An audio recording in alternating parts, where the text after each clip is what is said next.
Welcome to Super Agents Live. This is the one place where you can come and hear the most successful people in real estate. You'll hear how these super agents built their businesses, how they stay productive, and how they stay motivated. Who am I? My name's Toby Salgado, and I made my first $1 million in real estate. And I'm your host for the next 30 minutes while we talk to yet another amazing real estate entrepreneur. Stay tuned. Let's go!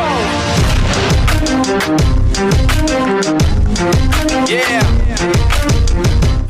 Ladies and gentlemen, guys and gals, hey everybody, welcome to Super Agents Live. Today, oh man, gosh, geez, I'm releasing this episode and it's late. Sorry about that. I've been super busy. Hey, so today's show, well, first of all, hey, if you have just found the show, welcome. I'm super happy, and I think you're going to get a lot out of it. I certainly strive to create awesome content.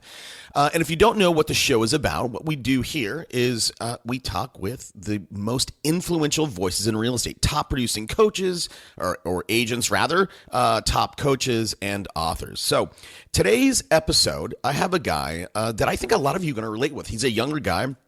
His name, by the way, is Adam Hergenrother. And this guy, Adam, he's a rock star, man. He is a rock star. This is a guy who sets out goals, giant goals, and motors them down. I mean, you know, look, we talked about how last year he did $58 million in volume. This year, he's on track for $98 million. We talk about how he leverages his time, his money, and his energy. And his story is pretty interesting. He went from flipping cars, learning leverage, to flipping condos. And again, now he's playing in the $100 million point. And guess what? The guy is super young. He's like 32. So I hope you love it. Before we get there, always a little housekeeping. The hashtag for the show, unpack that idea, tweet it out, use that hashtag, big follow train. And look, you know, a lot of you guys just listen to the show on Stitcher or iTunes. That's great. If you haven't left a review, I would love if you did it.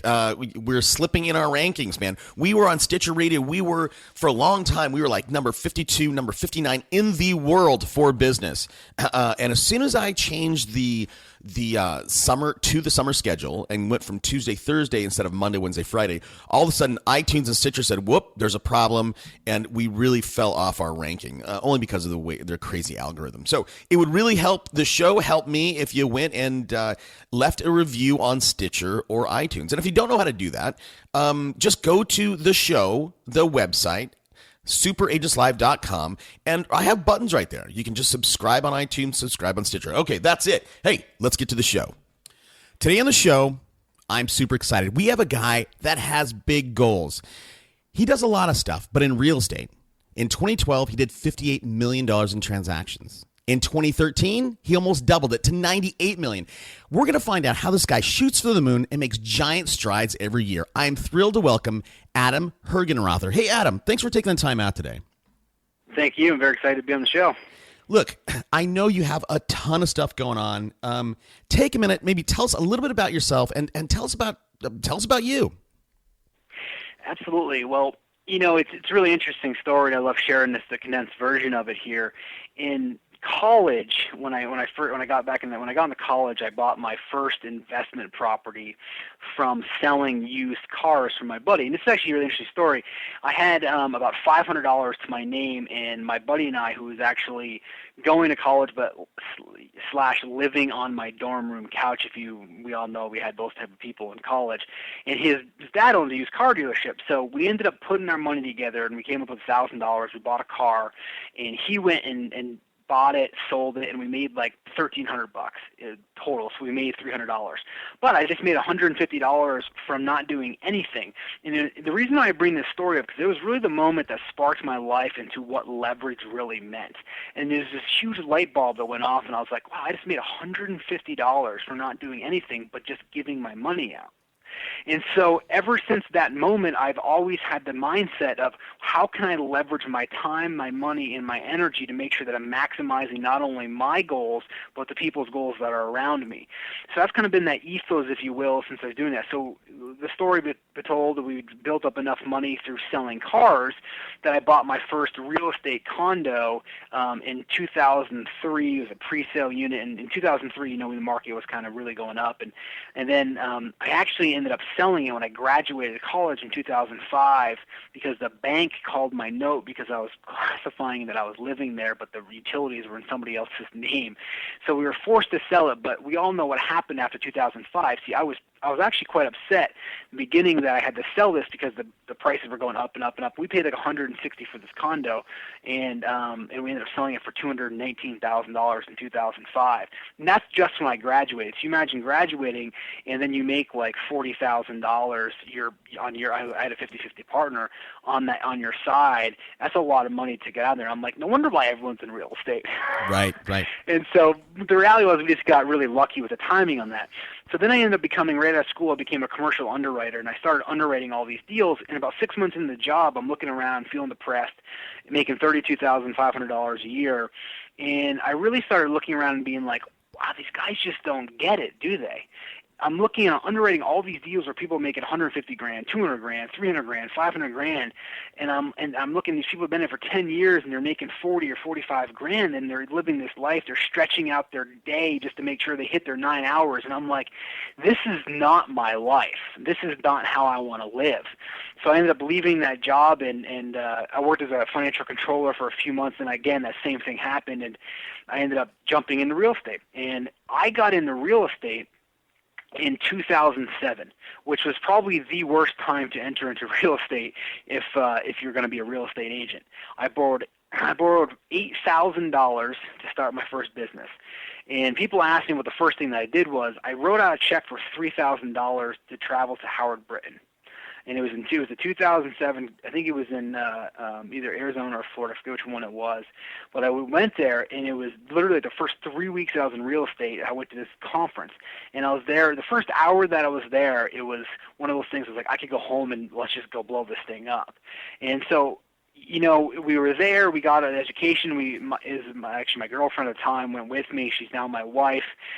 We got all the stuff. We came back and we put it all into place, and we just started, getting the transactions. My first year I did 33 transactions in like 7 months or something like that in a down market where everybody around me in 2007 said, don't leave your job. You're making, this time I was making 40 grand as a financial controller. Like, you're making good money. You're here. You're safe. Mortgage banks are falling out. Agents are getting out of this business. Don't do it. It really just fueled this fire inside me that just this negativity that's around me that, you can, if you use this fuel that everybody's throwing on this fire, it's your energy to be able to go out there, and if you can surround yourself by more intelligent individuals, anything is possible in this world. And so I set out to do this, and so then we got on this roll, and we started building this, the first 90 days I was in there, I realized that, hey, like, I don't want to do this stuff. I just don't. I'm inherently lazy. I just don't want to be doing all these things. So I hired a buyer agent kind of out of just because I didn't want to do this. And we learned a lot, and I hired an EA, and I ended up going through like 6 or 7 different EAs in the first year, just trying to hire out of desperation. But it was a really great experience for me to go through there because, one, it taught me the first thing about making sure that the number one thing that anybody wants to do in your life is what you want to do. It's all going to come down to your mental attitude. 90% mental, 10% mechanics. And education, self-mastery is going to be your most important thing that you do for building your business and for building you. And going to that conference the first 3 weeks has sparked the ability in my mind to make sure that I'm always investing into my future and investing into my people. I mean, I spend well over 6 figures a year on my training for the people that are in all my organizations right now because of how crucial that is. So then kind of fast forward, we got into teams. I started building a team at Remax, and 2 years into it, I just said, okay, what's next? I see this brokerage. What's going on with this brokerage? So I started looking at buying Remax that was here. And we finally, over like 90, 120 days, just finally agreed to disagree on pricing and terms. It just didn't make financial sense, even though I wanted to own it because I wanted the next step. I wanted that growth phase. And once I realized that we weren't going to come to terms in that, I started looking around for other companies, and there was no Keller Williams in KW in Vermont. And I mean, I really enjoyed being at Remax. It was a great company, and I just wanted to own my own brokerage. So we started looking at KW, and then when I went down there, I met a few people, and I actually got a chance to meet Gary, and I said, this is the company that I want to build. And so we set out, and then we had the fastest turnaround launch in New England's history. Again, we had no place to incubate. If you're familiar with the KW system, I had to go out and start an independent company in Vermont because there wasn't any. It was just a crazy 60 days, but we got through it just through. There was a night when I left. There was that night that I left, and I left with 4 people from my company to start independent. And I said, I was lying in bed like 2 in the morning going like, what the hell did I just do? But it was one of those moments like, okay, you've done it. Boom, let's go. You got to force yourself to fly. And it was just hitting the ground running and full of energy. That's your Jerry. Hold on. That's your Jerry Maguire moment right there. Yeah, it was, wasn't it? You took the fish. Yeah, and once you jump out of the plane, though, you're forced to fly. Yeah. And so you learn how to do it, adapt. Anybody can. I call it the 20X factor. You're always 20 times more capable of anything that you think you are. Yeah. And so there's some of those times you just have to embrace the suck, which I always love as a saying is, something comes up you don't like, just embrace it. Just deal straight on with it and move forward. And that's kind of how we tack that. And now, 4 years later, we're the number 1 company in Vermont, and we're growing. And then, part of that business building of building a market center gave me the principles that I needed to start expanding my real estate team, which we can get into in a few minutes here about how we started expanding that. Because in Vermont, where I live, there is like 1,100 transactions the entire year. So 1,500 transactions maybe in a good year. So we started looking at it. I said, well, I was running numbers, and my financial goals didn't match up for me staying in Vermont. So I was forced to start looking into how to expand my real estate brokerage sales ability outside of Vermont. And so, I worked pretty heavily for about 3 years now, 3.5 years with Gary Keller on how to start expanding, and we launched in Portland, Maine from Vermont. It was about a 6-hour drive, and we launched our first one in there. And I hired an individual there who was doing about $5 million. His next 12 months, he did $18 million. He did $30 million the next year, and now we're on pace for somewhere around $45 million this year from that team. And it's a great relationship when we grow. Now, we're in 5 other states, and we're expanding continually with our leadership team and everything that we're doing. So that's kind of how we started that expansion model. And we've also taken the same business principles to bring it over to, I own a capital firm, Hergenrother Capital, BlackRock Construction US.com, which we're in New Hampshire and Maryland right now developing and working with dementia-specific facilities and other large projects. So, it's whatever you want to do in life is always going to come down to certain principles that you have, and it's that whole attitude of no limits, no regrets, and everything's in your mindset first, and really working on self-mastery to really evolve to where you want to be in life.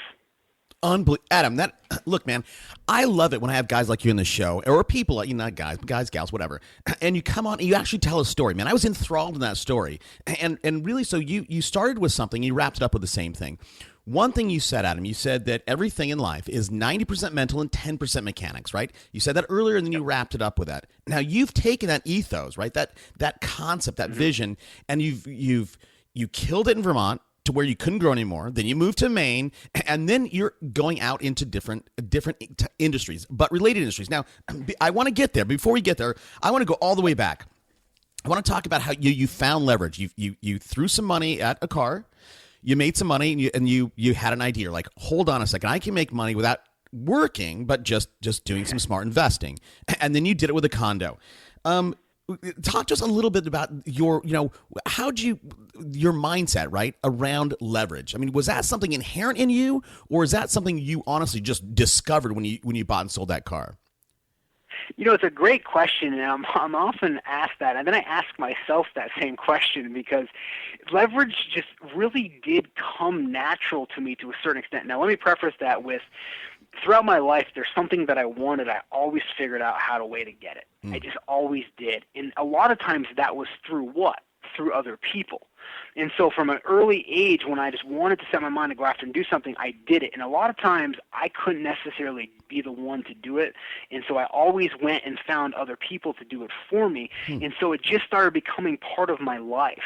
And so when I got to college and I invested in that car, it was like the connections of the neurons fired together, and it was like, boom. It was that moment that said, okay, look, there's a way to do this so you don't have to be the one doing it.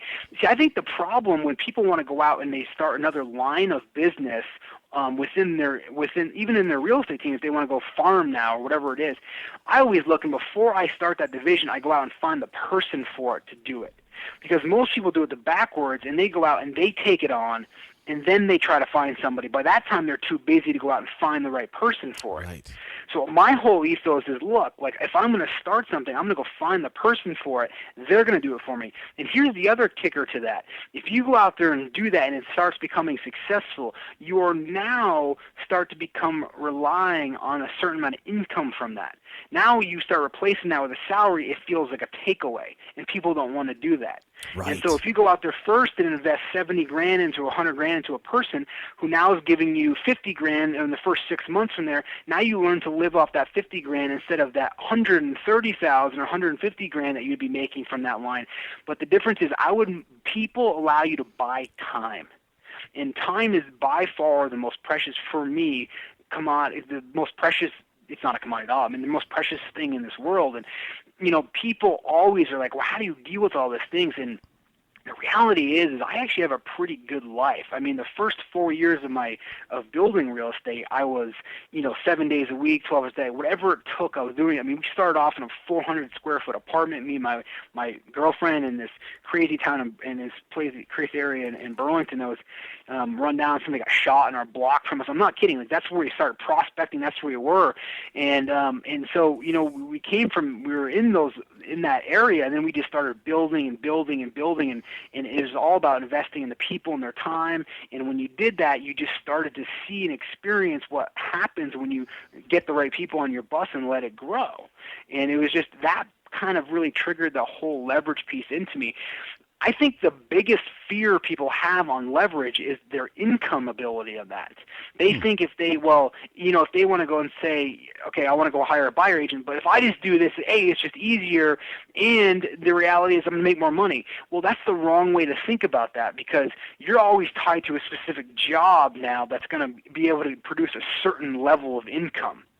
And some people may be super happy with that in terms of, I'm fine with making that amount of money and working these hours. But at some point, let me tell you, you won't be. Mm-hmm. And then when you want to make that transition, you're not going to be able to, because you created such a habit loop that has tied you into not being able to leverage. And so when you go out and hire, and a lot of people, they hire the wrong buyer agent, and then what happens is you go through 90 days, and they screw up a deal, and they do this, and then all of a sudden, you know what they say to themselves? They say, you know what, it's just easier for me to do it, and they go right back to where they were before. Yeah. And then they say to everybody, well, it just doesn't work for me. Teams don't work. I don't get it. This thing doesn't work. So now they've created this, and so now, if you just go out there and say, look, I know that it works. I mean, you talk to amazing agents all the time who have amazing businesses, not real estate teams, businesses that are being run by individuals. So they just need to know that and model that. And you talk to them, they've gone through a lot of trial and error and failure, but they also read, they also talk to people, they listen to your show, they surround themselves with individuals who have gone through it so they can learn faster. And I think wisdom is listening to somebody that's been there already and literally putting it to place in your life. And you do that, then you start getting on this roll, and then you get one key person in your life to give you that, not intellectually constructing of what it thinks about in your mind, but actually feeling it in your nervous system. And when you feel it in your nervous system, you've expanded your consciousness in your mind, and you will never be able to go back from that. God, that's how you build a business. I love it, man. I mean, there's tons of gold in that. And first of all, right, so you said wisdom is listening to somebody who's done it and modeling that. Now, I want to point out, like, if people missed it, you're a young guy. You graduated in 2005. How old are you, Adam? 32. 32 years old. 32 years old and killing it. Now, one thing you said over and over again, I want to go back. When you were talking about, you said you don't do it yourself. You're really good at finding somebody who can do it for you, which I love that. And you talked about some of the pitfalls. what you said when you said invest in someone else, and over you said invest. Now, one thing you did early on that is counterintuitive to a lot of people, you borrowed $8,000. You took $3,000 and you invested in yourself, right? You went to that Howard Brinton thing, and literally, I think you said like within the first couple hours, you were ready to set the world on fire. And now, again, people like if they borrow $8,000, like most people have a scarcity mindset. They're like, I'm not going to spend that on that. I don't know if I'm going to get something out of it. How did you? Again, is this an innate thing? How did you go? Like, is it a leap of faith? Why did you go and spend $3,000? Why did you invest that borrowed money into yourself? Well, it goes back to what you just kind of highlighted that I've been saying is I talked to somebody else, and I talked to somebody that was doing this at a much higher level, and I said, look, I have $8,000. What should I do? And they said, go to a conference. And I didn't think about it. I just did it because it was somebody that I knew was getting the result. They had the life that I lived, and they were saying it's all about investing into yourself. And that was foreign to me at that point. But I'm like, this guy's done it. Why would I need to try and reinvent this wheel? I'm just going to model after what he's done. And then that's all I did, and literally because I hadn't barely been in real estate. It was 3 weeks when we flew out there, and I mean the first hour I could have left and been awesome for that whole. Like I just remember it was such a cool experience, and when I coach agents for my market center for things, I'm like, oh, go to family reunion or go to this conference, and they're like, but I don't have the money. I'm like, okay. First of all, with that mindset, you're certainly not going to. And I'm like, well, what about this new car you just bought? Right. And it's like they think they need things to give them actual dollars, but the reality is they need to invest in themselves, and the things will come later on, which, by the way, those things don't even matter.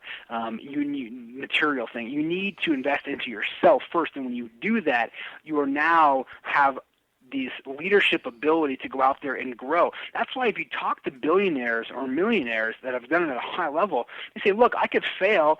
I could just go build it back. All I need is some time. Right. It's because they've learned that lesson of what it's like to manage a financial tool called money and not allow it manage you, and to be able to push yourself through the endurance factor of having that emotional fitness, right, of staying mentally tough, that grit, that word that's being thrown around now, of being able to get through that stuff, and knowing that if you give it your all and you always stay in control and push yourself forward, you will succeed. Yeah. So let me ask you this. So you found leverage when you bought the car, and then you bought a house, and you got lucky. I mean, and I talked to lots and lots of successful people, and it's not always about your talent, right? There's timing. In the technology marketplace, there's something called product market fit, and it's all about timing. Now, so you got lucky, and they made you sell that house. Why in the world? You bought that condo, you made $40,000 on it. Why did you go then get a job? I had a similar experience, by the way, but why did you go into the corporate world and make and work 8 hours a day for $32,000 in salary? Your first job. Well, I mean, it's in hindsight, I probably, I don't know if I would have changed anything because I needed that experience in my life to ascertain exactly what I wanted to do. But here's the thing, I see a lot of people getting out of school and they don't know what to do, so they don't do anything. I didn't necessarily know what I wanted to do. I just knew that I had to do something. And so that's what got me on the path. It got me to underwrite real estate deals. So I started the experience of understanding what it was like to look at it from the other side of a deal that most people never see. And so it was a really powerful experience for me. But then in there being in the time, literally, that's why, I have 140 employees in, multiple different states now. And our whole philosophy here is that we have unlimited paid vacation. We have no set hours. We have dog-friendly office. Everybody, whether you are leadership with my team or you're the second level down or a third level tier, whatever it is, that happens for everyone in the organization. And I go on talk shows all over in Vermont to talk about this, about how we're structuring our entire company this way. Because in my whole thing was when I was at that job that I was at, there were things that I wanted to do, or like I would get into work a little early to beat the traffic, and I'd be done by 10:30, and then I would want to take a quick little break or do something or just do more. And they were like, "Well, make this last for the day." And I'm like, "What? This is just not." It's like this is what they're like. This is what people do. And I'm like, no, this isn't what people do. This is what people do who want to make $40,000 the rest of their life and are be miserable. And work at the DMV. I'm not. Exactly. And I'm like, look, I'm not saying making 40 grand and doing that is going to make you miserable. I'm just saying that you're just not living a life of fulfillment. If you make 10 grand, you're living a life of fulfillment. That's awesome. That's more happier than most people will ever be. But the reality is most people don't live their jobs. They don't live for their passions of what they want to do because they allow fear to stop them. And if fear is the person that's holding you back, you're never going to experience how far you can go unless you're willing to put it all out in the line. And from the beginning, I didn't care. I mean, I knew in my 20s that, it's another experience about how myself growing up, I was overweight for over 100. Most people know this. I start this off with a presentation of a picture of me up till I was 16 years old, because I was 100 pounds overweight my entire life. And one day I came home. I was in the drugs. I was failing class. I was just your terrible student, terrible person you're around. I came home one day in high school and I started crying. I cried for the entire night, and I just thought to myself that this is not who I am supposed to be. This is not how my life is going to go. And that moment is when I took control of my life. And over the next year, I lost 100 pounds. I started getting, I completely changed the friends I was with, and becoming captain of my football team, yada, yada, yada. You got that whole story. But that was the turning point in my life. And then in my late 20s, I started becoming successful economically, and I started having some experiences of, okay, I had some really nice material things, but the reality was I felt this huge void in my life. And I started on like, okay, well, I got this $150,000 car, I have a house in the lake. Like, I started getting these things, and I started treating people like I was God. I was like, okay, whoa, this is not how I want my life to be, and this is not how it's supposed to be. And so I did this really soul searching, as I did about 10 years previous to that when I was in high school. And then I found more of the spiritual path, and I realized for me that it was all about the experiences I needed to have in my life, and that the world is really 200%, not 100%. Most people spend 100% of their time in this, what I call the relative world, which is your material things. They're searching fulfillment or happiness in these things: cars, boats, planes, they get this, country clubs, whatever it is. When the reality is life is 200%. Life's first 100% in the absolute world, which your absolute world is your inner world. It's a world where you control. And if you first concentrate everything 100% in the absolute world, whatever happens in the relative world won't matter, because you know that you are fulfilled inside in your absolute world. And then you can fail and succeed, whatever it is, in the relative world, and you can certainly have your nice things, but they don't matter at the end of the day. Not just intellectually telling yourself that, but actually feeling that in your nervous system, that those things could be gone and nothing would change you.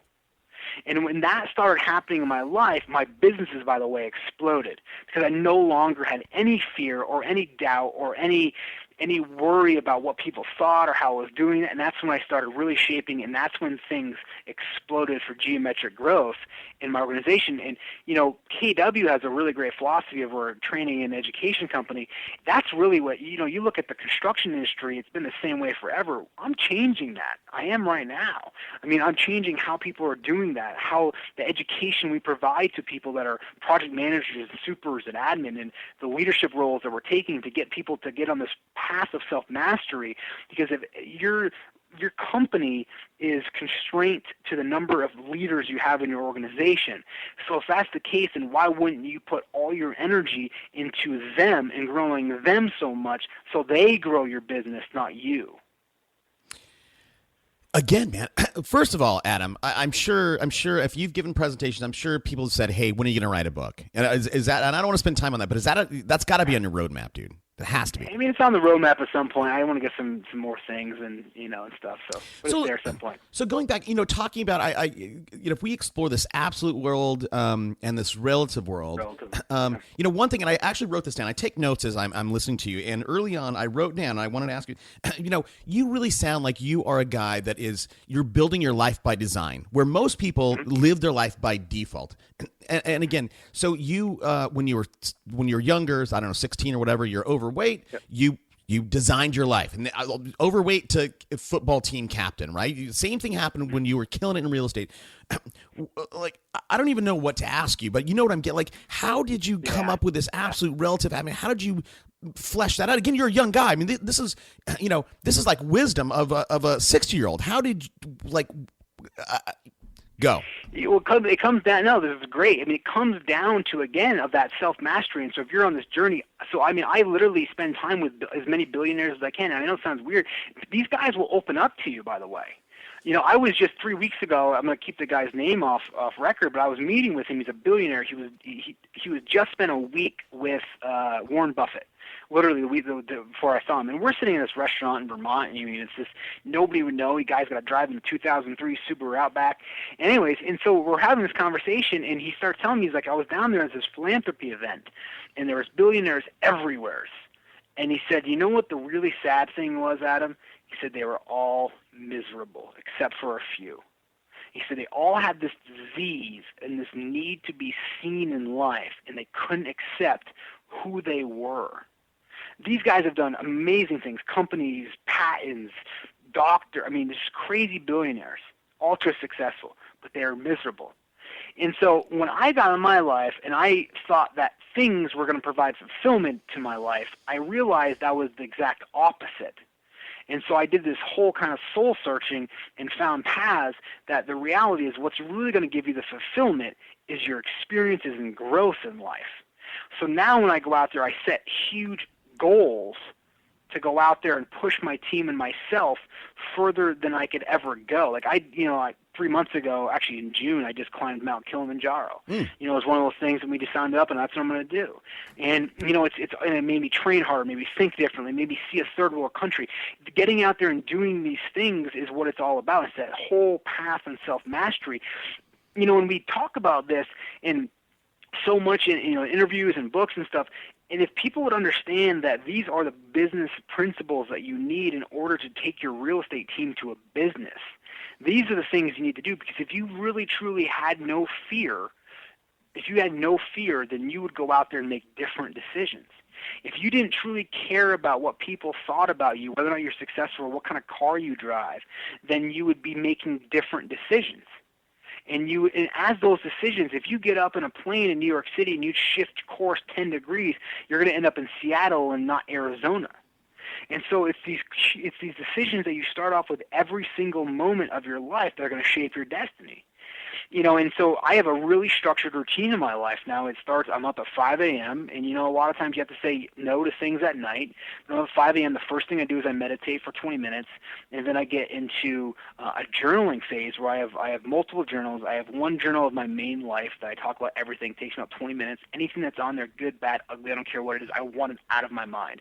I need to have the mental energy to be able to go forward and concentrate on things that I have. I also have a gratitude journal. I just write down all the things I'm grateful for that day, and there's usually about 100. Sometimes they're the same things for a year. I don't care. I just write them all down. Whatever comes to mind, I just get in the zone, I write it out, and I use Evernote for it. Then I have a gratitude journal for my wife, and I have something that I'm grateful for her that's different every single day, and at the end of the year I put together in that a book, and that's the 365 things that I'm grateful for her. Ooh, and that also, and sometimes that's really hard to do when you're not in the best of moods with your wife. With your partner or whoever, right? It just happens. But it forces me to think about the good things. Yeah. And I have 2 kids, so I also journal about both my kids' lives every day. And again, maybe a paragraph and maybe a sentence that day, but something that they did or said, so I want to take down their life. And then I have I look at my org charts, my personal financial statement. I have affirmations. I have like 12 pages of different things I have. I read all those every day. That takes me about an hour and a half. So for about an hour and 50 minutes from the day from the time I wake up to do this, that's how I start my day. But when you're done that, it's this mental clarity that you have in your mind, and it's just you're ready to take on anything. And then right now I'm training for a Spartan Beast, so I run after that, and then I'm doing 2-a-days for workouts. But you add that component onto it. It's like today, for instance, I'd also have a foundation called the Hergenrother Foundation, so I spent time this morning working with a paraplegic on things, and then I went and I spent time with my spiritual advisor. That was pretty much my whole morning. And I was sitting there when I was working with my spiritual advisor today, and I'm just going, wow, I have an awesome life. Like, think about what I did today. I got to work with this guy for this nonprofit. He's awesome at what he's doing. Then I'm here listening to all these guys. My spiritual advisor talk about this stuff. Whereas everyone else is running around this world chasing these things, I'm creating the life that I want to live. And by doing this and by keeping people super focused on their goals, which we can talk about structure and how you do that, but keeping that allows you to live and continue your experiences, which is really ultimately going to give you that growth, right? Yeah, so I want to talk about something. There's again, every time you talk, there's tons of stuff that I want to dig into. But so you made going back to absolute relative, right? So first you realized that having that Ferrari or that Porsche, that Panamera, whatever it is, that's not important. It's experiences. Now. But you take it one step farther, because what now is important to you is enhancing your team and making them better than they are. How does someone first they covet? And I think it's natural. I think it's natural for people to first covet things, the things they see: Ferrari, Porsche, big house, boat, whatever. Now, once you move away from that, how do you stop from coveting your own experiences, your own growth? Because I know your growth is super important to you. You climb Kilimanjaro, you have all these personal growths. How do you then move away from coveting that personal growth and move on to, I don't know if coveting is the right word, but making the growth of other people extremely important to you? Well, I think you got to, when you start, following in tune with and listening to your inner voice, which we all have, and whether or not we choose to listen to is different. You start following what your true passion is in life. And I think most of us, really want to give, and we all have different talents, and we can give in different ways. Mine just happens to be I have this mantra, if you will, this ethos that I use. Either somebody comes on new or just what I'm sharing, I always say that, look, I care more about who you become than I do about being your friend. For my family, for my brother, either my brother's a partner in one of my businesses, anybody that's on my team, I care more about who you become than I do about being your friend. So I will have that conversation with you. And so I always look for an opportunity to coach, or, sometimes they laugh and joke that I preach on people a lot, which I do, but at the end, sometimes they don't always want to hear it, but, I see their growth, and I see what that does to their life, and then everybody else's life around them, and how much, and it's interesting, when you start doing this, people, you'll think like you're not getting anywhere, and then all of a sudden, you'll run into somebody and be like, oh my God, I didn't know that Joe was working for you, and man, that guy has changed. He's just incredible, and he gives it all to you, and it's the first time you've heard it. And you're like, wow, really? I didn't even think Joe cared. Right. And so it's like, in those, and you hear it, then you're like, wow, you just know that you give somebody that gift to change and push them into either financial freedom or experiences or whatever mastery path they need to go on. That is fulfillment. I mean, that's where you're going to take this all in, and you're going to be able to, cherish those moments. Yeah. I totally agree with you. And look, briefly about myself, I've done a bunch of companies, and I was always, I wanted to make money, right? I was like, I want to become a millionaire. I became a millionaire. Yeah. I wanted to be a multimillionaire, became a multimillionaire. And then I realized in my company, I started seeing people with, I'd go to their neighborhoods, I'd drop them off, whatever, their car, they didn't have enough gas to get to work, whatever. And I realized once I started going into those neighborhoods that the people who didn't show up, or when I had problems with my employees, I didn't necessarily have an employment problem, a people problem. I had, my employees had a dream problem. And that became, at that point, kind of a mission for me. I started helping people. I put people through drug programs. And that is so wonderfully fulfilling but you have to, it's so funny. I think you have to, for me, I had to experience success before I could give back. And, and I'm not, it sounds like that's kind of your path as well, but let me back up. You said something extremely impressive to me, and I think to most of my audience, that you kind of glossed over. You're like, oh, last week I was meeting with this billionaire, right? And you said, I think you said before, you said, I hang out with as many billionaires as I can. How in the world, man, do you meet a billionaire, number one? And number two, how do you get them to go to coffee with you? Yeah, persistence. But the funny thing is you don't start out meeting billionaires, right? You could, if that's what you wanted to. At least I didn't. It'd be awesome if you did. But I started off when I bought $8,000. I met somebody that was making $500,000 a year, and to me that was a tremendous amount of money right then. Mm-hmm. And so I talked to them, and I found out what they did. And then once I started kind of experiencing that realm, I said, okay, well, who's next? And I started meeting with somebody that's making a couple million. And then it was like 20 million, and then it was 100 million. And when you start seeing this, right, you start getting this, and you realize realize these people are no different than you and I. Yeah. There's the same people, and honestly, these people want to give you things. They want to give you the knowledge because they got it too. So then when I just started becoming really comfortable, being around people that, are economically successful and also living the life that I want to live in terms of all the realms of this world, I want to model myself to those people, then I just started reaching out to people that are billionaires. And I just, and it's not like even this first moment that they said, yeah, okay, great, I'm going to meet with you. Right. But it was, I added value to their life. Like this guy that I just met with, I've been emailing since November. And I sent him a card. I sent him a handwritten card. I saw him in Forbes. I wrote him a note that said, hey, I read your article. It's great that you're doing this philanthropy, here, blah, blah, blah. I didn't hear back from him, but I just kept doing it. And then finally I emailed him, and he said, sure, that'd be great. Let me go ahead and set up with my assistant. And then, boom, we were on the calendar 2 weeks later. See, there you go. And by the way, it was interesting. It was interesting, too, because we were supposed to be for half an hour. We sat for an hour and 40 minutes. See, right, and look, I mean, just like you want to give back to everybody you meet, right? You maybe overcoach people. I'm the same way, right? I see people and I want to help them. Hey, man, I think if you change this about your business, I think you'll take off. And those people, they probably see you're a persistent guy, and they want to give back. Now, earlier I said, how do you meet that? And you said, hey, I'm persistent. And I think I can change persistent to deliberate. And if I look at your life, Adam, you've been deliberate about so many things, and your deliberateness, your persistence has paid off in multiple ways. When I look at you, I want to jump into, you really are a true entrepreneur. You built your business as a business, right? You didn't just sell real estate. You built a team, built it up. Bang, you go out, you start a construction company. Then you start you have this capital, I'm not sure what it is, but you have this capital company, and you also have this foundation. Talk to us a little bit about some of those things and why you're doing it, and what you're getting out of it. Well, I think the question that I get a lot is, how do I handle all this stuff? It's a great question. I think the biggest misconception that people have for people that are successful, in economic terms, or have built great businesses, is that they work all the time. Well, the reality is I work 4 days a week, Monday through Thursday. Friday, Saturday, Sunday is off. I have Friday as a flex day. 90% of the time I don't work it, but there is, times that I can use it to put appointments if I need to. Only ones that I choose. And I don't work past 5 o'clock. It's very structured for them. I block out my calendar from 11:30 to 2 o'clock every day. I go to the gym, I come back and I meditate and I eat, and that's just my time again. And so I always put the things that I want to do first into my calendar, and then I let everything else fill up.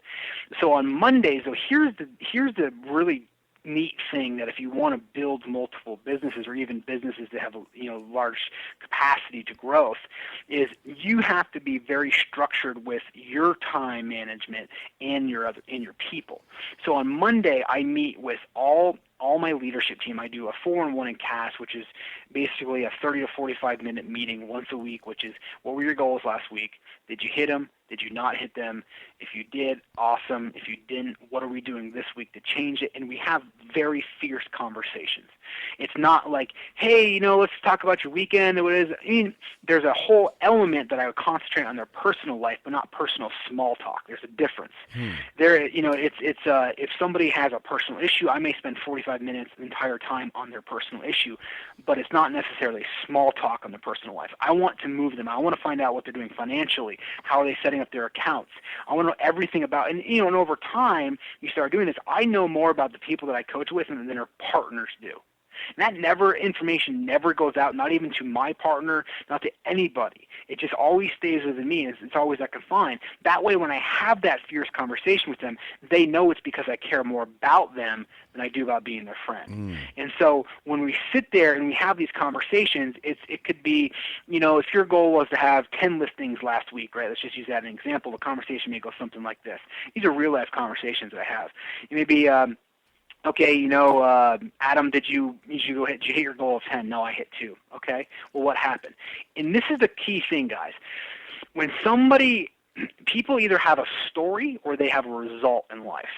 So if I ask somebody, said, hey, did you lose weight? If somebody had lost the weight, what do they say? Yeah, I lost 38 pounds. If they didn't lose weight, they say, well, I didn't, and they get into this whole story. And by the way, the story may be 100% absolutely true, but it's still a story. Right. There's two people that in this world, one that gets the thing done no matter what the story is, and there's somebody that has a story. And so it's a result or a story. So then you hear this, so you say, okay, no, I had two. Well, what happened? They give you the story. You say, okay, well, we obviously have a standard on our team here, and two is your goal is 10, and you set that goal of 10, and so I can't allow you to not be at a number that is not getting close to your goal, because if I do, then I feel like I'm letting you down. So what are we going to be doing differently this week to make sure that we hit your 10 listing appointments? And they're going to say, well, I'm going to call some more people. Well, that's great. Well, how many more people are you going to call?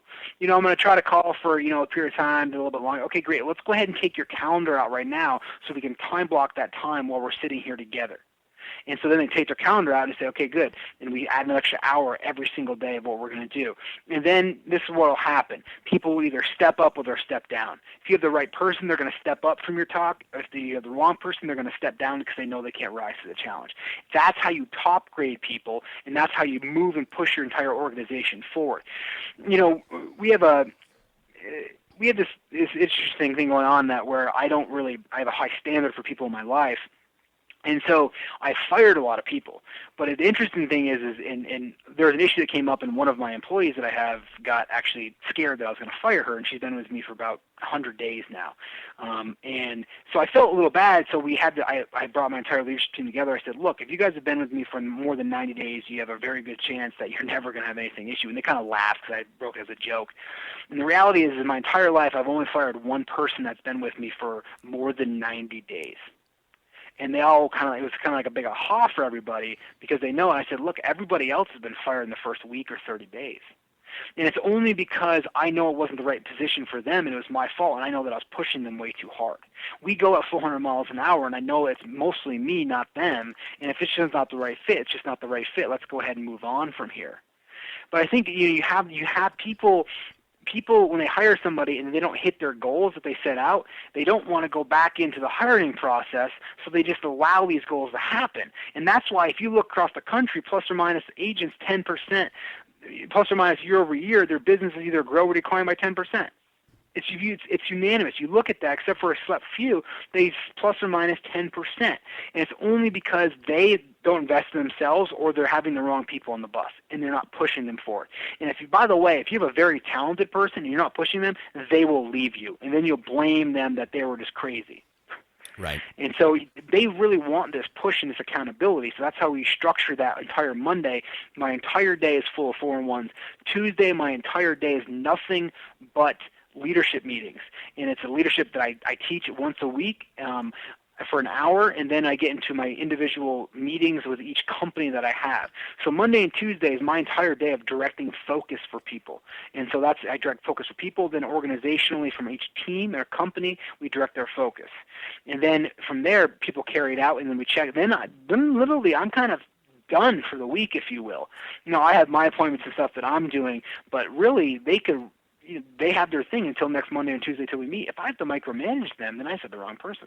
Yeah. Well, it goes back to that thing that you hear often. It's, hire slow and fire fast. I do the same thing. So look, we have to start wrapping up in a little bit. But I want to talk to you. There's so much, dude, really, Adam, I wish we would have booked like a part 1 and part 2 for this, because there's so much that you have, but I want to talk about quickly peers and mentors, right? Not everybody can get there on their own. And I'm sure that you've had some mentors along the way. So this is kind of a 2-part question. Number 1, how does a very successful young guy like you find peers? Because there's very few 32-year-olds that have your mindset as well as your success. And how does someone who is aspiring go out and find a good mentor to help them get to the next level? And real quick, before you answer that, I just want to point out, I want to make sure everybody in the audience remembers this.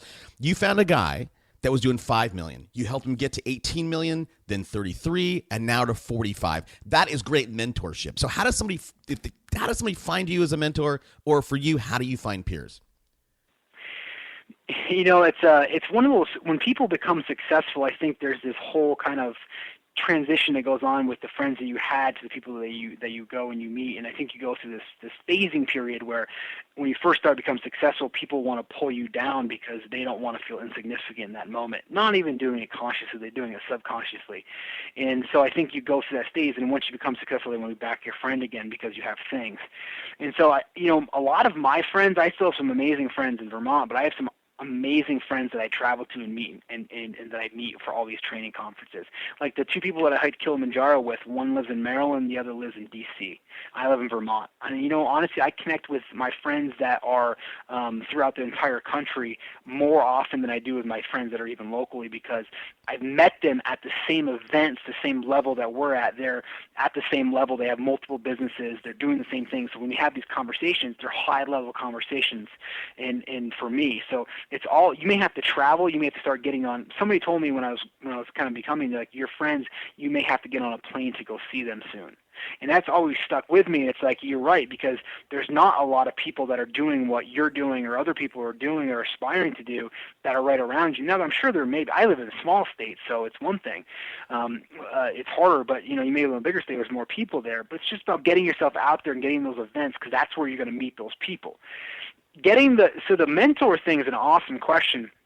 And my answer to that is, you want to find somebody that not just economically is hitting the goals that you want, but is also living the life that you want. I think that's a big distinction. Most people say, well, that person's making $10 million a year. I want their life. Well, the reality is there's a lot of people that are making, there's 1,466 billionaires in the world right now, most there's ever been. There's 9.2 millionaires, augmented net worth, meaning people not including their primary their residence. And there's 162,000 in the U.S. of people that are net worth of 25 million or more. There's a lot of people in that group that I would never want their life. Never. Not for the money, nothing. But there's a lot of people in there that I would want their life. And I think you have to find the mentor that makes you create that, they have the life that you want. I look at it on multiple different circles. Physically, I mean, from ever since I lost 100 pounds, physical activities is by far the most important thing in my life. How am I physically doing? That's where I start off. How am I doing spiritually? Do they have a good spiritual life? How is their family life? Is their family life good? Do they have time for their family? And then I look at, what do their friends and social life look like? Are they doing adventures? And then I look at their work, and then I look at their numbers. So I look at the entire package, and I purposely put money towards the end, because I think if you don't have those first 4 or 5 things, then the money doesn't even matter. And so I look for people that I want to model my life after that have those things. And I may go and I may take a piece of Tony Robbins or Oprah Winfrey or Gary Keller, and I may take the piece that I want from them, and I find out how they're doing that piece, and then I put that into my life, so I become a sliver of the best things of all the people that I want to model. That's how I built my mentorship. No, I love it. I love it. So, but and look, in a lot of ways, I can say that everybody listening to you right now, I mean, you can mentor them at some level, right? I mean, Tony Robbins was my mentor only because I read his books. I've never met, and I've been to his conferences, but I've never spent time with him across, at a Starbucks. How did once I find somebody to model, Adam, and this is for everybody. How do you I know you're persistent, but how do I build that personal relationship where, it's a two-way conversation instead of a one-way? Yeah, I think you just got to ask. Yeah, there you go. I think it's that simple. I think people are afraid to talk to those people, and I think you just got to ask. And I think, and then when you get a connection with them and you have that one meeting and you say, who else do you know that you think I should talk with? And they say, Joe Smith. And you say, great, could you introduce me to Joe? Right. And then before you even leave, the next you're on this train, and then you just keep building and building.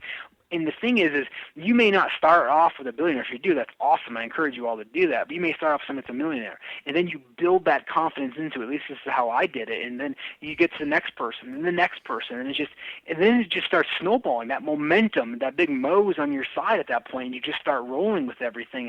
And then it brings it down to, the people that you're surrounding yourself, you become. I mean, it's just, we all know that. It's just, there's so many business principles out there that are that are there to take, and I'm probably the least intelligent person on this call. I just model very well, and I also follow the principles of life that people have shed down with us. We follow the laws of gravity all the time, right? We can't see gravity, we can't see it, we can't smell it, we can't taste it, but we certainly follow it. We don't go on a 7-story building and pretend we're not going to follow the laws of gravity, do we? We abide by those things. And if we abide by the same principles that we all know that are in our life and we just put them into our life, that's when we'll start living our life of fulfillment and passion, because we're going to see the growth and results that we want from our life. I love it, man. And look, there's everything you were saying reminded me of a Jim Rohn quote. I'm sure you heard it, but Jim Rohn says, "You're the average of the 5 people you spend the most time with." So go and find a better group of people. Hey, Adam, thank you, man, for coming on the show and sharing your pearls of wisdom. I'd love to have you on again. And by the way, don't hang up after we sign off, because I think we probably know a ton of people in common. But here's my last question. Excuse me. My last question is this. I do it for everybody. I'm going to ask for a book recommendation, and I know you're a KW guy, so I'm going to exclude. You cannot say The Millionaire Real Estate Agent. So I'm an aspiring agent. I have $25. What book should I go buy today? The One Thing. The One Thing. Jay Popson. Gary Keller. Gary Keller. Again, man, let us know where we can find you. I know that I'm sure, look, going back to mentorship, I'm sure that if anybody is in Portland, Maine, or in Vermont near you, you're always looking for talent. I'm sure you have a very high bar, but absolutely. I would encourage people, if you want to level up, go meet Adam, see if he'll take you on. But other than that, if people want to say thank you, give us your Twitter handle, tell people where they can reach out and say hello. Yeah, I mean, you go to hergenrotherindustriescom and everything's connected. All our social media buttons, everything's right there, and we'd love to hear you connect. Cool. Thanks, Adam. Hey, bud. Let's catch up soon. Sure. Sounds great. Thank you. Let's go.